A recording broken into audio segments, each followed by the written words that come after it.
Chapter 9. He summoned the 12, and gave them power and authority over all demons, and to cure diseases, and he sent them to proclaim the kingdom of God, and to heal the sick.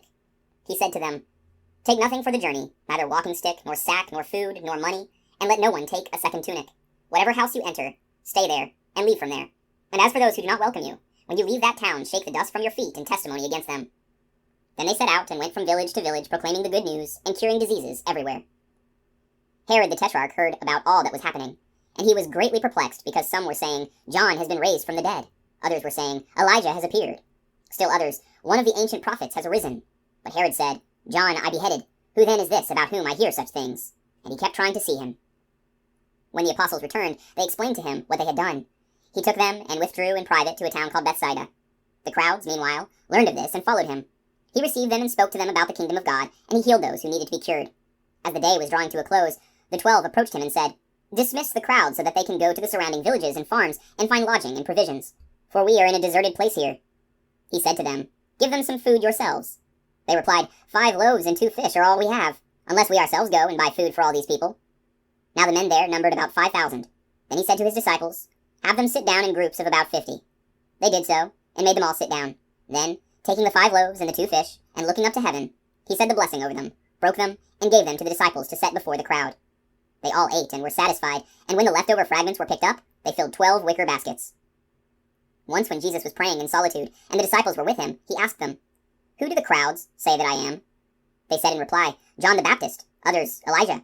Still others, one of the ancient prophets has arisen. Then he said to them, But who do you say that I am? Peter said in reply, The Messiah of God. He rebuked them and directed them not to tell this to anyone. He said, The Son of Man must suffer greatly and be rejected by the elders, the chief priests and the scribes, and be killed, and on the 3rd day be raised.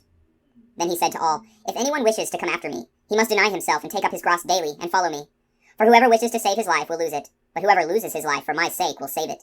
What profit is there for one to gain the whole world, yet lose or forfeit himself? Whoever is ashamed of me and of my words, the Son of Man will be ashamed of when he comes in his glory, and in the glory of the Father and of the holy angels. Truly, I say to you, there are some standing here who will not taste death until they see the kingdom of God. About 8 days after he said this, he took Peter, John, and James, and went up the mountain to pray. While he was praying, his face changed in appearance, and his clothing became dazzling white. And behold, 2 men were conversing with him, Moses and Elijah, who appeared in glory and spoke of his exodus that he was going to accomplish in Jerusalem. Peter and his companions had been overcome by sleep, but becoming fully awake, they saw his glory and the 2 men standing with him. As they were about to part from him, Peter said to Jesus, Master, it is good that we are here. Let us make 3 tents, one for you, one for Moses, and one for Elijah. But he did not know what he was saying. While he was still speaking, a cloud came and cast a shadow over them, and they became frightened when they entered the cloud. Then, from the cloud came a voice that said, This is my chosen Son. Listen to him. After the voice had spoken, Jesus was found alone. They fell silent and did not at that time tell anyone what they had seen.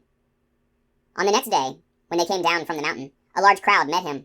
There was a man in the crowd who cried out, Teacher, I beg you, look at my son. He is my only child. For a spirit seizes him, and he suddenly screams, and it convulses him until he foams at the mouth. It releases him only with difficulty, wearing him out. I begged your disciples to cast it out, but they could not. Jesus said in reply, O faithless and perverse generation, how long will I be with you and endure you? Bring your son here.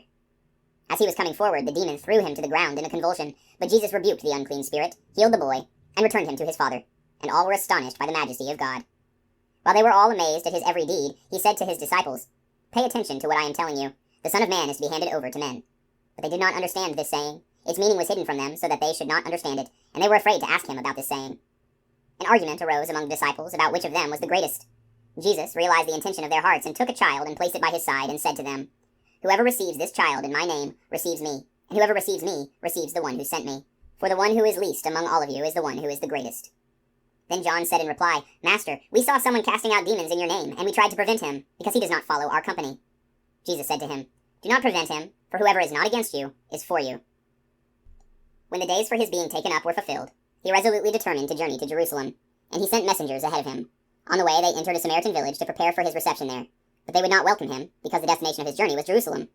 When the disciples James and John saw this, they asked, Lord, do you want us to call down fire from heaven to consume them? Jesus turned and rebuked them, and they journeyed to another village.